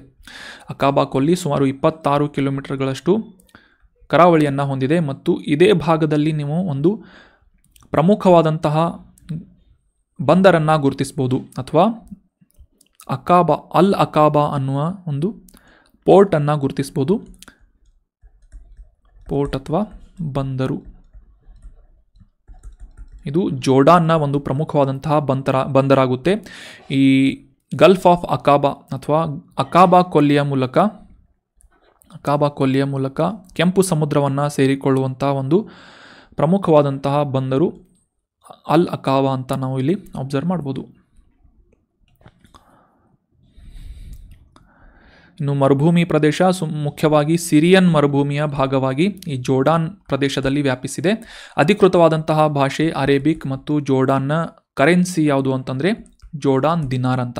ನಾವೆಲ್ಲ ಭಾರತದಲ್ಲಿ ರುಪೀಸನ್ನು ಯಾವ ರೀತಿಯಾಗಿ ಬಳಸ್ತೇವೆ ಅದೇ ರೀತಿಯಾಗಿ ಜೋರ್ಡಾನ್ನಲ್ಲಿ ಜೋರ್ಡಾನ್ ದಿನಾರ್ ಅಂತ ಬಳಸಲಾಗುತ್ತೆ. ಇಲ್ಲಿ ಅರೇಬಿಕ್ ಭಾಷೆ ಏನಿದೆ ಇದು ಒಂದು ಆಫಿಷಿಯಲ್ ಲ್ಯಾಂಗ್ವೇಜ್ ಅಥವಾ ಅಧಿಕೃತ ಭಾಷೆ ಅಂತ ನಾವಿಲ್ಲಿ ಅಬ್ಸರ್ವ್ ಮಾಡ್ಬೋದು. So Jordan is one of the Arabian country ಅಂತ ನಾವಿಲ್ಲಿ ಅಬ್ಸರ್ವ್ ಮಾಡಬೇಕು. ಸೊ ಇತ್ತೀಚಿನ ವರ್ಷಗಳಲ್ಲಿ ಈ ಪಬ್ಲಿಕ್ ಹೆಲ್ತ್ ಸೆಕ್ಟರ್ಗೆ ಸಾಕಷ್ಟು ಫೋಕಸನ್ನು ಮಾಡಿದಂತಹ ಜೋರ್ಡಾನ್ ದೇಶದಾದ್ಯಂತ ಈ ಕುಷ್ಠರೋಗವನ್ನು ಅಥವಾ ಲೆಪ್ರಸಿಯನ್ನು ಸಂಪೂರ್ಣವಾಗಿ ನಿರ್ಮೂಲ ಮಾಡುವಂತಹ ನಿಟ್ಟಿನಲ್ಲಿ ಯಶಸ್ವಿಯಾಗಿದೆ ಅಂತ ವರ್ಲ್ಡ್ ಹೆಲ್ತ್ ಆರ್ಗನೈಸೇಷನ್, ವಿಶ್ವ ಆರೋಗ್ಯ ಸಂಸ್ಥೆಯ ಮೂಲಕ ಸರ್ಟಿಫಿಕೇಷನನ್ನು ನೀಡಲಾಗಿದೆ ಅಂತ ನಾವು ಇಲ್ಲಿ ಕಾಂಟೆಕ್ಸ್ಟ್ನಲ್ಲಿ ಡಿಸ್ಕಸ್ ಮಾಡಿದ್ವಿ. ಇನ್ನು ಮುಂದಿನ ಆರ್ಟಿಕಲ್, ಇತ್ತೀಚೆಗೆ KS ಪ್ರಿಲಿಮ್ಸ್ ಎಕ್ಸಾಮನ್ನು ನೀವೆಲ್ಲ ಅಬ್ಸರ್ವ್ ಮಾಡಿದರೆ ಒಂದು ವಿಶೇಷವಾದಂತಹ ಮಾವಿನ ತಳಿಯ ಅಂಕೋಲಾದ ಈ ಒಂದು ವಿಶೇಷ ಮಾವಿನ ತಳಿಯ ಬಗ್ಗೆ ಎಕ್ಸಾಮ್ನಲ್ಲಿ ಕೇಳಿದರು. ಆ ಮಾವಿನ ತಳಿ ಯಾವುದು ಅಂತ ಕಮೆಂಟ್ ಬಾಕ್ಸ್ನಲ್ಲಿ ಕಮೆಂಟ್ ಮಾಡಬೇಕು. ಸೊ ಹೀಗಾಗಿ ಈ ಇತ್ತೀಚೆಗೆ ನ್ಯೂಸ್ನಲ್ಲಿದ್ದಂತಹ ನಂಜನಗೂಡು ರಸಬಾಳೆ ಕುರಿತಾದಂತಹ ಕೆಲವೊಂದಿಷ್ಟು ಬೇಸಿಕ್ ಇನ್ಫಾರ್ಮೇಷನ್ಸ್ಗಳು ನಮಗೆ ಎಕ್ಸಾಮಿನೇಷನ್ ಪರ್ಸ್ಪೆಕ್ಟಿವ್ ಇಂಪಾರ್ಟೆಂಟ್ ಆಗುತ್ತೆ. ಸೊ ಈ ನಂಜನಗೂಡಿನ ರಸಬಾಳೆಯ ವೈಶಿಷ್ಟ್ಯತೆಗಳು ಏನು ಮತ್ತು ಯಾವ ಪ್ರದೇಶಗಳಲ್ಲಿ ಇದನ್ನು ಬೆಳೆಯಲಾಗುತ್ತೆ, ಎಂತಹ ಪರಿಸ್ಥಿತಿಗಳಲ್ಲಿ ಇದು ಬೆಳೆಯುತ್ತೆ ಅಂತ ಡೀಟೇಲ್ ಆಗಿ ಇದರ ಬಗ್ಗೆ ಅಂಡರ್ಸ್ಟ್ಯಾಂಡ್ ಮಾಡ್ಕೋಣ. ಕಾಂಟೆಕ್ಸ್ಟನ್ನು ಅಂಡರ್ಸ್ಟ್ಯಾಂಡ್ ಮಾಡ್ಕೊಳ್ಳೋದಾದರೆ ನಮ್ಮ ಕರ್ನಾಟಕದ ಪ್ರಮುಖ ಭಾಗಗಳಲ್ಲಿ ಬೆಳೆಯುವಂತಹ ನಂಜನಗೂಡು ರಸಬಾಳೆ ಅನ್ನುವ ಈ ಒಂದು ವಿಶೇಷ ಪ್ರಭೇದದ ಬಾಳೆಹಣ್ಣಿನ ತಳಿಗೆ ಇತ್ತೀಚಿನ ವರ್ಷಗಳಲ್ಲಿ ಈ ಪುಸಾರಿಯಂ ವಿಲ್ಟ್ ಮತ್ತು ಪನಾಮಾ ವಿಲ್ಟ್ ಅನ್ನುವ ರೋಗ ಅಥವಾ ಶಿಲೀಂಧ್ರದ ರೋಗ ಸಾಕಷ್ಟು ಬಾಧೆಯನ್ನು ಉಂಟು ಮಾಡ್ತಾ ಇತ್ತು. ಆದರೆ ಇತ್ತೀಚಿನ ದಿನಗಳಲ್ಲಿ ಬಂದಂತಹ ಮಾಹಿತಿಯ ಪ್ರಕಾರ ಈ ನಂಜನಗೂಡು ರಸಬಾಳೆ ಶಿಲೀಂಧ್ರ ರೋಗದಿಂದ ಸಂಪೂರ್ಣವಾಗಿ ಸುಧಾರಣೆ ಮಾಡಿಕೊಳ್ಳುತ್ತಾ ಹುಲುಸಾಗಿ ಬೆಳೀತಾ ಇದೆ, ಸಮೃದ್ಧವಾಗಿ ಬೆಳೆಯಲು ಪ್ರಾರಂಭಿಸ್ತಾ ಇದೆ ಅಂತ ನ್ಯೂಸ್ನಲ್ಲಿ ಪಬ್ಲಿಷ್ ಆಗಿತ್ತು. ಸೊ ಹೀಗಾಗಿ ಈ ನಂಜನಗೂಡು ರಸಬಾಳೆಯ ಬಗ್ಗೆ ಇನ್ನಷ್ಟು ಹೆಚ್ಚಿನ ಮಾಹಿತಿಗಳನ್ನು ಅಂಡರ್ಸ್ಟ್ಯಾಂಡ್ ಮಾಡ್ಕೋಣ. ಕರ್ನಾಟಕದ ಮೈಸೂರು ಮತ್ತು ಚಾಮರಾಜನಗರ ಜಿಲ್ಲೆಗಳಲ್ಲಿ ಹೆಚ್ಚಾಗಿ ಬೆಳೆಯಲಾಗುವಂತಹ ಈ ವಿಶೇಷ ಪ್ರಭೇದದ ನಂಜನಗೂಡು ರಸಬಾಳೆಯನ್ನು ಸ್ಥಳೀಯವಾಗಿ ಈ ಪುಸಾರಿಸ್ ವಿಲ್ಟ್ ಮತ್ತು ಅಥವಾ ಈ ಒಂದು ರೋಗಕಾರಕದಿಂದ ಅಥವಾ ಈ ಶಿಲೀಂಧ್ರದಿಂದ ಪನಾಮ ವಿಲ್ಟ್ ಅನ್ನುವ ರೋಗ ಬಾಧಿಸ್ತಾ ಇತ್ತು. ಆದರೆ ಈ ರೋಗದ ವಿರುದ್ಧ ಯಶಸ್ವಿಯಾಗಿ ಹೋರಾಡುವಂತಹ ನಿಟ್ಟಿನಲ್ಲಿ ಬೆಳವಣಿಗೆಯನ್ನು ಕಂಡಿರುವಂತಹ ನಂಜನಗೂಡು ರಸಬಾಳೆ ಸಾಕಷ್ಟು ಟ್ರೀಟ್ಮೆಂಟ್ಗಳಿಂದ ಈ ರೋಗದಿಂದ ಗುಣಮುಖವಾಗಿ ಸಮೃದ್ಧವಾಗಿ ಬೆಳೀತಾ ಇದೆ ಅಂತ ನಾವು ಇಲ್ಲಿ ಅಬ್ಸರ್ವ್ ಮಾಡಬೇಕು. ಸೊ ಪನಾಮ ವಿಲ್ಟ್ ಅನ್ನೋದು ಒಂದು ಶಿಲೀಂಧ್ರದ ರೋಗವಾಗಿದೆ. ಇದು ಮುಖ್ಯವಾಗಿ ಬಾಳೆಹಣ್ಣಿನ ಮೇಲೆ ಪ್ರಭಾವವನ್ನು ಬೀರುತ್ತೆ ಅಂತ ನಾವಿಲ್ಲಿ ಇಂಪಾರ್ಟೆಂಟಾಗಿ ನೋಟ್ ಮಾಡಿ ಇಟ್ಕೋಬೇಕು. ಇನ್ನು ಈ ನಂಜನಗೂಡು ರಸಬಾಳೆಯ ವೈಶಿಷ್ಟ್ಯಗಳನ್ನು ಅಬ್ಸರ್ವ್ ಮಾಡೋದಾದರೆ ದಪ್ಪನೆಯ ತಿರುಳು ಮತ್ತು ವಿಶೇಷವಾದಂತಹ ರುಚಿ ಮತ್ತು ಸುವಾಸನೆಗಳನ್ನು ಹೊಂದಿರುವಂತಹ ವೈಶಿಷ್ಟ್ಯತೆಗಳನ್ನು ಹೊಂದಿರುವಂತಹ ಈ ನಂಜನಗೂಡು ರಸಬಾಳೆಗೆ ಇದರ ಮಹತ್ವವನ್ನು ಪರಿಗಣಿಸಿ ಇದರ ಬೆಳವಣಿಗೆಯಲ್ಲಿ ಒಂದು ಪ್ರೋತ್ಸಾಹವನ್ನು ನೀಡುವಂಥ ಉದ್ದೇಶದಿಂದ 2006ನೇ ಇಸವಿಯಲ್ಲಿ ಇದಕ್ಕೆ ಜಾಗ್ರಫಿಕಲ್ ಇಂಡಿಕೇಶನ್ ಭೌಗೋಳಿಕ ಸೂಚಕದ ಟ್ಯಾಗನ್ನು ನೀಡಲಾಗುತ್ತೆ. ಸಾಮಾನ್ಯವಾಗಿ ಈ ಕಪ್ಪು ಜೇಡಿ ಮಣ್ಣಿನ ಮೆಕ್ಕಲು ಲವಣಯುಕ್ತವಾದಂತಹ ಮಣ್ಣಿನಲ್ಲಿ ಹೆಚ್ಚಾಗಿ ಈ ನಂಜನಗೂಡು ರಸಬಾಳೆಯನ್ನು ಬೆಳೆಯಲಾಗುತ್ತದೆ. ಸೊ ಇದರ ವಿಶೇಷತೆ ಕೇವಲ ಪರಿಮಳ ಮತ್ತು ರುಚಿ ಅಷ್ಟೇ ಅಲ್ಲದೆ ಕೂಡ ಔಷಧೀಯ ಗುಣಗಳಿಗೆ ಕೂಡ ಇದು ಪ್ರಸಿದ್ಧಿಯಾದಂತಹ ಒಂದು ರಸಬಾಳೆಯಾಗಿ ಗುರುತಿಸಿಕೊಳ್ಳುತ್ತೆ. ವಿಶೇಷವಾಗಿ ಈ ನರವೈಜ್ಞಾನಿಕ ಕಾಯಿಲೆಗಳನ್ನು ಗುಣಪಡಿಸುವಲ್ಲಿ ಈ ನಂಜನಗೂಡು ರಸಬಾಳೆ ಸಾಕಷ್ಟು ಉಪಯೋಗಗಳನ್ನು ಹೊಂದಿವೆ ಅಂತ ನಾವಿಲ್ಲಿ ಅಬ್ಸರ್ವ್ ಮಾಡಬೇಕು. ಇಲ್ಲಿ ಒಂದು ಪ್ರಶ್ನೆಯನ್ನು ಕೇಳಿದ್ದೆ, ನೆನ್ಪಿಟ್ಕೊಳ್ಳಿ, ಕಮೆಂಟ್ ಬಾಕ್ಸ್ನಲ್ಲಿ ಕಮೆಂಟ್ ಮಾಡಬೇಕು. ಇತ್ತೀಚೆಗೆ KS ಪ್ರಿಲಿಮ್ಸ್ನಲ್ಲಿ ಒಂದು ಮಾವಿನ ತಳಿಯ ಬಗ್ಗೆ ಪ್ರಶ್ನೆಯನ್ನು ಕೇಳಲಾಗಿತ್ತು. ಆ ಮಾವಿನ ತಳಿ ಯಾವುದು ಅಂತ ಕಮೆಂಟ್ ಬಾಕ್ಸ್ನಲ್ಲಿ ಕಮೆಂಟ್ ಮಾಡಿ. ಸೊ ಈಗ ನಾವು ಈ ರಸಬಾಳೆ ನಂಜನಗೂಡಿನ ರಸಬಾಳೆಯ ಕುರಿತಾಗಿ ಡಿಸ್ಕಸ್ ಮಾಡಿದ್ವಿ. ಇದು ಮುಖ್ಯವಾಗಿ ಕರ್ನಾಟಕದ ಮೈಸೂರು ಮತ್ತು ಚಾಮರಾಜನಗರದಲ್ಲಿ ಹೆಚ್ಚಾಗಿ ಬೆಳೆಯುವಂತಹ ಬಾಳೆಹಣ್ಣಿನ ಪ್ರಭೇದವಾಗಿದೆ. ಪನಾಮ ವಿಲ್ಟ್ ಅನ್ನುವ ಶಿಲೀಂಧ್ರ ರೋಗದಿಂದ ಬಾಧಿತವಾಗಿತ್ತು. ಆದರೆ ಇತ್ತೀಚಿನ ದಿನಗಳಲ್ಲಿ ಸಾಕಷ್ಟು ಗುಣಮುಖವಾಗಿ ಹುಲುಸಾಗಿ ಬೆಳೀತಾ ಇದೆ ಅಂತ ನಾವು ಕಾಂಟೆಕ್ಸ್ಟನ್ನು ಅಂಡರ್ಸ್ಟ್ಯಾಂಡ್ ಮಾಡ್ಕೊಂಡ್ವಿ. ಮತ್ತು 2006ನೇ ಇಸವಿಯಲ್ಲಿ ಇದಕ್ಕೆ ಭೌಗೋಳಿಕ ಸೂಚಕದ ಟ್ಯಾಗನ್ನು ನೀಡಲಾಗಿದೆ ಅಂತ ಕೂಡ ಅಬ್ಸರ್ವ್ ಮಾಡಿದ್ವಿ. ಇನ್ನು ಭೌಗೋಳಿಕ ಸೂಚಕ ಅಥವಾ ಜಾಗ್ರಫಿಕಲ್ ಇಂಡಿಕೇಶನ್ ಟ್ಯಾಗ್ ಅಂದರೆ ಏನು ಅಂತ ಸಾಕಷ್ಟು ಬಾರಿ ನಾವು ಡಿಸ್ಕಸ್ ಮಾಡಿದ್ದೇವೆ. ಆದರೂ ಕೂಡ ಮತ್ತೊಮ್ಮೆ ರಿವೈಸ್ ಮಾಡೋದಕ್ಕೆ ಟ್ರೈ ಮಾಡೋಣ. 1999ನೇ ಇಸವಿಯಲ್ಲಿ geographical indication registration of goods ಅಥವಾ ರಿಜಿಸ್ಟ್ರೇಷನ್ ಆ್ಯಂಡ್ ಪ್ರೊಟೆಕ್ಷನ್ ಅಥವಾ ನೋಂದಣಿ ಮತ್ತು ರಕ್ಷಣೆಯ ಕಾಯ್ದೆಯನ್ನು ಜಾರಿಗೊಳಿಸಲಾಗುತ್ತೆ. ದೇಶದಾದ್ಯಂತ ಒಂದು ನಿರ್ದಿಷ್ಟ ಪ್ರದೇಶದಲ್ಲಿ ಸಾಕಷ್ಟು ಹುಲುಸಾಗಿ ಅಥವಾ ಸಾಕಷ್ಟು ದೊಡ್ಡ ಪ್ರಮಾಣದಲ್ಲಿ ವೈಶಿಷ್ಟ್ಯತೆಗಳನ್ನು ಹೊಂದುವುದರ ಮೂಲಕ ಉತ್ಪಾದನೆ ಮಾಡಲಾಗುವಂತಹ ಉತ್ಪನ್ನಗಳನ್ನು ಗುರುತಿಸಿ ಆ ಉತ್ಪನ್ನಗಳನ್ನು ಹೆಚ್ಚಿನ ಪ್ರಮಾಣದಲ್ಲಿ ಅಭಿವೃದ್ಧಿಪಡಿಸುವಂತೆ ಅಥವಾ ಉತ್ಪಾದನೆ ಮಾಡುವಂತೆ ಪ್ರೋತ್ಸಾಹ ನೀಡುವಂತಹ ಉದ್ದೇಶದಿಂದ ಮತ್ತು ಸ್ಥಳೀಯ ಜನರಿಗೆ ಈ ಮೂಲಕ ಆರ್ಥಿಕ ನೆರವನ್ನು ನೀಡಲು ಅವಕಾಶ ಮಾಡಿಕೊಡುವಂತಹ ಒಂದು ಕಾಯ್ದೆಯಾಗಿ ಈ ಒಂದು 1999ರ geographical indication registration of goods ಆ್ಯಕ್ಟನ್ನು ಜಾರಿಗೊಳಿಸಲಾಗುತ್ತೆ. ಸೊ ಈ ಒಂದು ಆ್ಯಕ್ಟ್ನ ಅಡಿಯಲ್ಲಿ ಭೌಗೋಳಿಕ ಸೂಚಕದ ಟ್ಯಾಗನ್ನು ನಿರ್ದಿಷ್ಟವಾದಂತಹ ಉತ್ಪನ್ನಗಳಿಗೆ ನೀಡಲಾಗುತ್ತೆ ಅಂತ ನಾವಿಲ್ಲಿ ಅಬ್ಸರ್ವ್ ಮಾಡಬೇಕು. ಸಾಮಾನ್ಯವಾಗಿ ಈ ಕೃಷಿ ಉತ್ಪನ್ನಗಳಾಗಿರಬಹುದು, ಆಹಾರ ಪದಾರ್ಥಗಳಾಗಿರಬಹುದು ಅಥವಾ ಕರಕುಶಲ ವಸ್ತುಗಳಾಗಿರಬಹುದು. ಸೊ ಈ ರೀತಿಯಾಗಿ ಈ ಜಾಗ್ರಫಿಕಲ್ ಇಂಡಿಕೇಶನ್ ಟ್ಯಾಗನ್ನು ಸರ್ಕಾರದಿಂದ ನೀಡಲಾಗುತ್ತೆ. ಇದರ ಹಿನ್ನೆಲೆಯನ್ನು ಅಬ್ಸರ್ವ್ ಮಾಡೋದಾದರೆ ಪ್ಯಾರಿಸ್ನಲ್ಲಿ ಒಂದು ಸಮಾವೇಶವನ್ನು ಆಯೋಜನೆ ಮಾಡಲಾಗುತ್ತೆ. ಮುಖ್ಯವಾಗಿ ಈ ಬೌದ್ಧಿಕ ಆಸ್ತಿಗಳು, ಇಂಟೆಲೆಕ್ಚುವಲ್ ಪ್ರಾಪರ್ಟಿ ಅಂತ ಏನು ಕರಿತೇವೆ, IPR ಇಂಟೆಲೆಕ್ಚುವಲ್ ಪ್ರಾಪರ್ಟಿ ರೈಟ್ಸ್ ಅಂತ ಬೌದ್ಧಿಕ ಆಸ್ತಿಗಳ ಹಕ್ಕುಗಳನ್ನು ಸಂರಕ್ಷಣೆ ಮಾಡುವಂಥ ಉದ್ದೇಶದಿಂದ ಆ ಒಂದು ಪ್ಯಾರಿಸ್ ಸಮಾವೇಶ, ಪ್ಯಾರಿಸ್ ಕನ್ವೆನ್ಷನ್ನ ಭಾಗವಾಗಿ ಭಾರತದಲ್ಲೂ ಕೂಡ ಒಂದು ಕಾಯ್ದೆಯನ್ನು ಜಾರಿಗೊಳಿಸಲಾಗುತ್ತೆ 1999ನೇ ಇಸವಿಯಲ್ಲಿ. ಆ ಒಂದು ಕಾಯ್ದೆಯ ಅಡಿಯಲ್ಲಿ ಭೌಗೋಳಿಕ ಸೂಚಕದ ಒಂದು ಟ್ಯಾಗನ್ನು ಭಾರತದಲ್ಲಿ ನಿರ್ದಿಷ್ಟವಾಗಿ ಗುರುತಿಸಲಾದಂತಹ ಉತ್ಪನ್ನಗಳಿಗೆ ನೀಡಲಾಗ್ತಾ ಇದೆ ಅಂತ ನಾವಿಲ್ಲಿ ಅಬ್ಸರ್ವ್ ಮಾಡಬೇಕು. ಸೊ ಇದರ ಮೂಲಕ ಈ ನಂಜನಗೂಡಿನ ವಿಶೇಷವಾದಂತಹ ರಸಬಾಳೆಗೆ ಕೂಡ GI ಟ್ಯಾಗನ್ನು 2006ನೇ ಇಸವಿಯಲ್ಲಿ ನೀಡಲಾಯಿತು ಅಂತ ನಾವು ಕಾಂಟೆಕ್ಸ್ಟನ್ನು ಅಂಡರ್ಸ್ಟ್ಯಾಂಡ್ ಮಾಡ್ಕೊಂಡ್ವಿ. ಸೊ ಇದು ಆ ಉತ್ಪನ್ನಗಳು ಸಾಂಸ್ಕೃತಿಕ ಆರ್ಥಿಕ ಮಹತ್ವವನ್ನು ಹೊಂದಿರುತ್ತವೆ ಅಂತ ಕೂಡ ನಾವಿಲ್ಲಿ ಅಬ್ಸರ್ವ್ ಮಾಡ್ಬೋದು. ಸಾಮಾನ್ಯವಾಗಿ ಒಂದು ಬಾರಿ GI ಟ್ಯಾಗನ್ನು ನೀಡಿದರೆ 10 ವರ್ಷಗಳ ಕಾಲ ಆ GI ಟ್ಯಾಗ್ನ ವ್ಯಾಲಿಡಿಟಿ ಇರುತ್ತೆ. ಸೊ ಇನ್ ಕೇಸ್ ಅದನ್ನು ರಿನ್ಯೂ ಮಾಡಬೇಕು ಅಂತಂದರೆ ಮತ್ತೊಮ್ಮೆ ರಿನ್ಯೂ ಮಾಡಿಕೊಂಡು ಮುಂದಿನ 10 ವರ್ಷಗಳ ಕಾಲ ಕೂಡ ಅದನ್ನು ಕಂಟಿನ್ಯೂ ಮಾಡುವಂಥ ಅವಕಾಶವನ್ನು ಈ ಒಂದು ಕಾಯ್ದೆ ಮಾಡಿಕೊಡುತ್ತೆ ಅಂತ ನಾವಿಲ್ಲಿ ಅಬ್ಸರ್ವ್ ಮಾಡಬೇಕು. ಸೊ ಮುಖ್ಯವಾಗಿ ಈ ಒಂದು ಇಯರನ್ನು ನೆನ್ಪಿಟ್ಕೊಳ್ಳಿ, 1999. ಇದು ಮುಖ್ಯವಾಗಿ ಈ ಬೌದ್ಧಿಕ ಆಸ್ತಿಕ ಹಕ್ಕುಗಳಿಗೆ ಕುರಿತಾದಂತಹ ಪ್ಯಾರಿಸ್ ಕನ್ವೆನ್ಷನ್ನ ಭಾಗವಾಗಿ GI ಟ್ಯಾಗನ್ನು ಭಾರತದಲ್ಲಿ ಉತ್ಪನ್ನಗಳಿಗೆ ನೀಡಲಾಗುತ್ತೆ ಅಂತ ನಾವು ಇಲ್ಲಿ ಸಿಂಪಲ್ ಆಗಿ ನೆನ್ಪಿಟ್ಕೋಬೇಕು. So that was all about today's articles friends. ಈಗ ಡಿಸ್ಕಸ್ ಮಾಡಲಾದಂಥ ಆರ್ಟಿಕಲ್ಸ್ಗಳಿಗೆ ರೆಲೆವೆಂಟ್ ಆಗುವಂತಹ ಕೆಲವೊಂದಿಷ್ಟು ಇಂಪಾರ್ಟೆಂಟ್ ಪ್ರಶ್ನೆಗಳನ್ನು ರಿವೈಸ್ ಮಾಡೋಣ.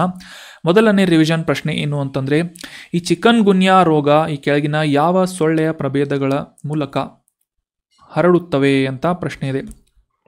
Option A Culex pipiens, option B Aedes aegypti ಮತ್ತು Aedes albopictus, option C Anopheles gambiae, option D Mansonia uniformis ಅಂತ ಇದ್ದು ಸರಿಯಾದ ಉತ್ತರ ಏನು ಅಂತಂದರೆ ಆಪ್ಷನ್ ಬಿ ಈಡಿಸ್ ಈಜಿಪ್ಟಿ ಮತ್ತು ಏಡಿಸ್ ಅಲ್ಬೋಪಿಕ್ಟಸ್ ಅನ್ನುವ ಸೊಳ್ಳೆಗಳ ಕಚ್ಚುವಿಕೆಯಿಂದ ಅಥವಾ ಈ ಚಿಕನ್ ಗುನ್ಯಾದ ವೈರಸ್ನಿಂದ ಸೋಂಕಿತವಾದಂತಹ ಈಡಿಸ್ ಈಜಿಪ್ಟಿ ಮತ್ತು ಏಡಿಸ್ ಅಲ್ಬೋಪಿಕ್ಟಸ್ ಸೊಳ್ಳೆಗಳು ಆರೋಗ್ಯವಂತ ವ್ಯಕ್ತಿಯನ್ನು ಕಚ್ಚುವುದರ ಮೂಲಕ ಚಿಕನ್ ಗುನ್ಯಾ ರೋಗವನ್ನು ಹರಡಲಾಗುತ್ತದೆ ಅಥವಾ ಇವು ಸೊಳ್ಳೆಗಳು ವಾಹಕಗಳಾಗಿ ಕೆಲಸವನ್ನು ಮಾಡುತ್ತವೆ ಅಂತ ನಾವು ಡೀಟೇಲ್ ಆಗಿ ಇದರ ಬಗ್ಗೆ ಅಂಡರ್ಸ್ಟ್ಯಾಂಡ್ ಮಾಡ್ಕೊಂಡ್ವಿ.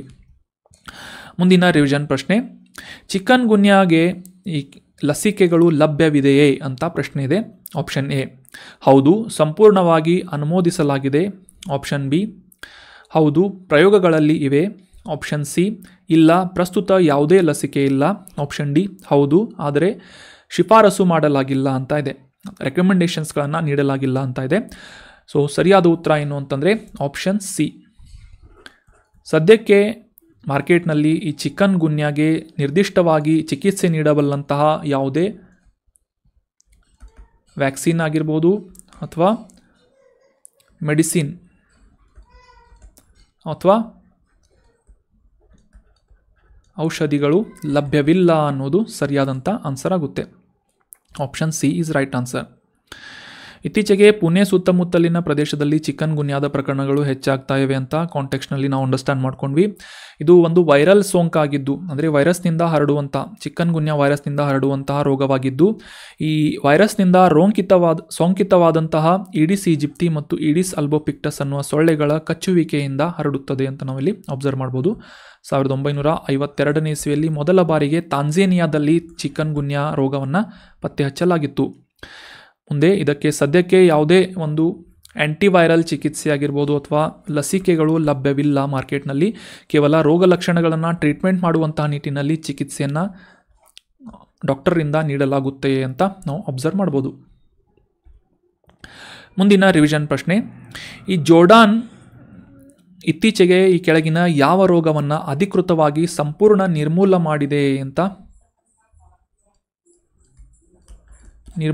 ಮಾಡಿದೆ ಅಂತ ನ್ಯೂಸ್ನಲ್ಲಿ ಪಬ್ಲಿಷ್ ಆಗಿತ್ತು ಅಂತ ಪ್ರಶ್ನೆ ಇದೆ. ಆಪ್ಷನ್ ಎ ಕ್ಷಯ ರೋಗವನ್ನು, option B malaria, option C ಕುಷ್ಠರೋಗ, ಆಪ್ಷನ್ ಡಿ ದಡಾರ್ ಅಂತ ಇದ್ದು ಸರಿಯಾದ ಉತ್ತರ ಏನು ಅಂತಂದರೆ ಲೆಪ್ರಸಿ ಅಥವಾ ಕುಷ್ಠರೋಗವನ್ನು ಇತ್ತೀಚೆಗೆ ಜೋರ್ಡಾನ್ನಲ್ಲಿ ಸಂಪೂರ್ಣವಾಗಿ ನಿರ್ಮೂಲ ಮಾಡಲಾಗಿದೆ ಅಂತ ವಿಶ್ವ ಆರೋಗ್ಯ ಸಂಸ್ಥೆಯ ಮೂಲಕ ವರ್ಲ್ಡ್ ಹೆಲ್ತ್ ಆರ್ಗನೈಸೇಷನ್ ಮೂಲಕ ಅಧಿಕೃತವಾಗಿ ಒಂದು ಸರ್ಟಿಫಿಕೇಷನನ್ನು ನೀಡಲಾಗಿದೆ. ಸೊ ಜೋರ್ಡಾನ್ನಲ್ಲಿ ಈಗ ಯಾವುದೇ ಒಂದು ಕುಷ್ಠರೋಗದ ಅಥವಾ ಲೆಪ್ರಸಿಯ ಕೇಸಸ್ಗಳು ಕಂಡು ಬಂದಿಲ್ಲ ಅಂತ ನಾವಿಲ್ಲಿ ಅಬ್ಸರ್ವ್ ಮಾಡ್ಬೋದು. ಮುಂದಿನ ರಿವಿಷನ್ ಪ್ರಶ್ನೆ, ಜೋರ್ಡಾನ್ ದೇಶದ ನೈಋತ್ಯ ಭಾಗದಲ್ಲಿ ಈ ಕೆಳಗಿನ ಯಾವ ಜಲರಾಶಿ ಲೊಕೇಟ್ ಆಗಿದೆ ಅಂತ ಪ್ರಶ್ನೆ ಇದೆ. ಆಪ್ಷನ್ ಎ ಮೆಡಿಟರೇನಿಯನ್ ಸಮುದ್ರ, ಆಪ್ಷನ್ ಬಿ ಕೆಂಪು ಸಮುದ್ರ, ಆಪ್ಷನ್ ಸಿ ಮೃತ ಸಮುದ್ರ ಅಥವಾ ಡೆಡ್ ಸಿ, ಆಪ್ಷನ್ ಡಿ ಅರಬ್ಬಿ ಸಮುದ್ರ ಅಂತ ಇದೆ. ಸೊ ಸರಿಯಾದ ಉತ್ತರ ಆಪ್ಷನ್ ಬಿ ರೆಡ್ ಸಿ ಅಥವಾ ಕೆಂಪು ಸಮುದ್ರ. ಇದು ಜೋರ್ಡಾನ್ ದೇಶದ ನೈಋತ್ಯ ಭಾಗದಲ್ಲಿ ಲೊಕೇಟ್ ಆಗಿರುವಂಥ ಒಂದು ವಾಟರ್ ಬಾಡಿ ಆಗಿದೆ ಅಂತ ನಾವಿಲ್ಲಿ ಅಬ್ಸರ್ವ್ ಮಾಡ್ಬೋದು. Option B is right answer. ಇತ್ತೀಚೆಗೆ ಜೋರ್ಡಾನ್ ದೇಶದಿಂದ ಸಂಪೂರ್ಣವಾಗಿ ಕುಷ್ಠರೋಗವನ್ನು ನಿರ್ಮೂಲ ಮಾಡಲಾಗಿದೆ ಅಂತ ವರ್ಲ್ಡ್ ಹೆಲ್ತ್ ಆರ್ಗನೈಸೇಷನ್ನಿಂದ ಒಂದು ಅಧಿಕೃತವಾದಂತಹ ಒಂದು ಮಾಹಿತಿಯನ್ನು ಪಬ್ಲಿಷ್ ಮಾಡಲಾಗಿದೆ. ಅದೇ ರೀತಿಯಾಗಿ ಜೋರ್ಡಾನ್ ದೇಶ ನ್ಯೂಸ್ನಲ್ಲಿರುವುದರಿಂದ ಇದಕ್ಕೆ ಸಂಬಂಧಿಸಿದಂತಹ ಮ್ಯಾಪಿಂಗ್ ರಿಲೇಟ್ ಆದಂತಹ ಮಾಹಿತಿಗಳನ್ನು ಕೂಡ ನಾವು ಅಂಡರ್ಸ್ಟ್ಯಾಂಡ್ ಮಾಡ್ಕೊಂಡ್ವಿ. ಜೋರ್ಡಾನ್ ದೇಶ ಈ ಏಷ್ಯಾ ಖಂಡದ ನೈಋತ್ಯ ಭಾಗದಲ್ಲಿರುವಂತಹ ಒಂದು ಪ್ರಮುಖ ಅರೇಬಿಯನ್ ರಾಷ್ಟ್ರವಾಗಿದ್ದು, ಇದು ಉತ್ತರದಲ್ಲಿ ಸಿರಿಯಾ, ಈಶಾನ್ಯದಲ್ಲಿ ಇರಾಕ್, ಪೂರ್ವ ಮತ್ತು ದಕ್ಷಿಣದಲ್ಲಿ ಸೌದಿ ಅರೇಬಿಯಾ ಮತ್ತು ನೈಋತ್ಯ ಭಾಗದಲ್ಲಿ ಅಲ್ ಅಕಾಬಾ ಅನ್ನುವ ಒಂದು ಕೊಲ್ಲಿಯನ್ನು ಹೊಂದಿದೆ. ಇದು ಮುಖ್ಯವಾಗಿ ಕೆಂಪು ಸಮುದ್ರದ ಒಳಚಾಚಿಕೊಂಡಿರುವಂತಹ ಒಂದು ಜಲರಾಶಿ. ಇದು ಜೋರ್ಡಾನ್ ದೇಶದ ನೈಋತ್ಯ ಭಾಗದಲ್ಲಿ ಲೊಕೇಟ್ ಆಗಿದೆ ಅಂತ ನಾವು ಅಬ್ಸರ್ವ್ ಮಾಡಿದ್ವಿ. ಇದೇ ಜೋರ್ಡಾನ್ ದೇಶದ ಒಂದು ಪ್ರಮುಖ ಬಂದರು ಕೂಡ ಈ ಅಲ್ ಅಕಾಬಾದೊಂದಿಗೆ, ಗಲ್ಫ್ ಆಫ್ ಅಕಾಬಾದೊಂದಿಗೆ ಕರಾವಳಿಯನ್ನು ಹಂಚಿಕೊಳ್ಳುತ್ತೆ. ಆ ಬಂದರಿನ ಹೆಸರು ಅಲ್ ಅಕಾಬಾ ಅಂತ ನಾವು ಈ ಒಂದು ಮ್ಯಾಪ್ ಮೂಲಕ ಅಂಡರ್ಸ್ಟ್ಯಾಂಡ್ ಮಾಡ್ಕೊಂಡ್ವಿ. ಜೋರ್ಡಾನ್ ದೇಶದ ರಾಜಧಾನಿ ಅಮ್ಮನ್ ಅನ್ನುವ ಒಂದು ರಾಜಧಾನಿಯಾಗಿದೆ ಮತ್ತು ಪಶ್ಚಿಮ ಭಾಗದಲ್ಲಿ ಇಸ್ರೇಲ್ ಮತ್ತು ಪ್ಯಾಲೆಸ್ತೈನಿಗೆ ಸೇರಿದಂಥ ವೆಸ್ಟ್ ಬ್ಯಾಂಕ್ ಇದು ಜೋರ್ಡಾನ್ ದೇಶವನ್ನು ಗಡಿಯನ್ನು ಹಂಚಿಕೊಳ್ಳುತ್ತೆ. ಮುಖ್ಯವಾಗಿ ಈ ಪಶ್ಚಿಮ ಭಾಗದಲ್ಲಿ ಹರಿಯುವಂಥ ಜೋರ್ಡಾನ್ ಅನ್ನುವ ಹೆಸರಿನ ನದಿಯಿಂದ ಜೋರ್ಡಾನ್ ದೇಶ ತನ್ನ ಹೆಸರನ್ನು ಪಡೆದುಕೊಂಡಿದೆ ಅಂತ ನಾವಿಲ್ಲಿ ಅಬ್ಸರ್ವ್ ಮಾಡ್ಬೋದು. ಮುಂದಿನ ರಿವಿಷನ್ ಪ್ರಶ್ನೆ, ಕರ್ನಾಟಕದ ಈ ಕೆಳಗಿನ ಯಾವ ಪ್ರದೇಶವು ನಂಜನಗೂಡು ರಸಬಾಳೆ ಬೆಳೆಯುವುದಕ್ಕೆ ಪ್ರಾಥಮಿಕವಾಗಿ ಸಂಬಂಧಿಸಿದೆ ಅಂತ ಪ್ರಶ್ನೆ ಇದೆ. ನಂಜನಗೂಡು ರಸಬಾಳೆ. ಆಪ್ಷನ್ ಎ ಕರಾವಳಿ ಪ್ರದೇಶ, ಕೋಸ್ಟಲ್ ಏರಿಯಾ. ಆಪ್ಷನ್ ಬಿ ಉತ್ತರ ಕರ್ನಾಟಕ. ಆಪ್ಷನ್ ಸಿ ಮೈಸೂರು ಜಿಲ್ಲೆ ಅಥವಾ ಆಪ್ಷನ್ ಡಿ ಪಶ್ಚಿಮ ಘಟ್ಟಗಳು ಅಂತ ಇದ್ದು ಸರಿಯಾದ ಉತ್ತರ ಆಪ್ಷನ್ ಸಿ ಮೈಸೂರು ಜಿಲ್ಲೆ ಮತ್ತು ಚಾಮರಾಜನಗರ ಜಿಲ್ಲೆ. ಈ ಪ್ರದೇಶದಲ್ಲಿ ಹೆಚ್ಚಾಗಿ ನಂಜನಗೂಡು ರಸಬಾಳೆಯನ್ನು ಬೆಳೆಯಲಾಗುತ್ತದೆ. Option C is right answer. ಇತ್ತೀಚೆಗೆ ಶಿಲೀಂಧ್ರ ರೋಗದಿಂದ ಬಳಲ್ತಾ ಇದ್ದಂತಹ ಈ ನಂಜನಗೂಡು ರಸಬಾಳೆ ಈ ರೋಗದಿಂದ ಮುಕ್ತವಾಗಿ, ಪನಾಮಾ ವಿಲ್ಟ್ ಅನ್ನುವ ಶಿಲೀಂಧ್ರ ರೋಗದಿಂದ ಮುಕ್ತವಾಗಿ ಹುಲುಸಾಗಿ ಬೆಳೆಯಲು ಪ್ರಾರಂಭಿಸಿದೆ ಅಂತ ನ್ಯೂಸ್ನಲ್ಲಿ ಪಬ್ಲಿಷ್ ಆಗಿತ್ತು. 2006ನೇ ಇಸವಿಯಲ್ಲಿ ಈ ನಂಜನಗೂಡು ರಸಬಾಳೆಗೆ ಜಾಗ್ರಫಿಕಲ್ ಇಂಡಿಕೇಶನ್ ಟ್ಯಾಗ್ ಅನ್ನು ನೀಡಲಾಗಿದ್ದು, ಕರ್ನಾಟಕದ ಮೈಸೂರು ಜಿಲ್ಲೆ ಮತ್ತು ಚಾಮರಾಜನಗರ ಜಿಲ್ಲೆಗಳಲ್ಲಿ ಹೆಚ್ಚಾಗಿ ಈ ನಂಜನಗೂಡು ರಸಬಾಳೆಯನ್ನು ಬೆಳೆಯಲಾಗುತ್ತೆ ಅಂತ ನಾವು ಡೀಟೇಲ್ ಆಗಿ ಇದರ ಬಗ್ಗೆ ಅಂಡರ್ಸ್ಟ್ಯಾಂಡ್ ಮಾಡ್ಕೊಂಡ್ವಿ. So that was all about today's discussion friends. ಡಿಸ್ಕಷನ್ನಲ್ಲಿ ಭಾಗವಹಿಸಿದಂಥ ಎಲ್ಲ ಸ್ಟೂಡೆಂಟ್ಸ್ಗಳಿಗೂ ಕೂಡ thank you so much and very well done. ಡಿಸ್ಕಷನ್ನಲ್ಲಿ ಭಾಗವಹಿಸಿ ಡಿಸ್ಕಷನ್ನಲ್ಲಿ ಕೇಳಲಾದಂಥ ಪ್ರಶ್ನೆಗೆ ಸರಿಯಾಗಿ ಆನ್ಸರ್ ಮಾಡೋದಕ್ಕೆ ಟ್ರೈ ಮಾಡಿ. Thank you so much for joining the discussion. Have a nice day.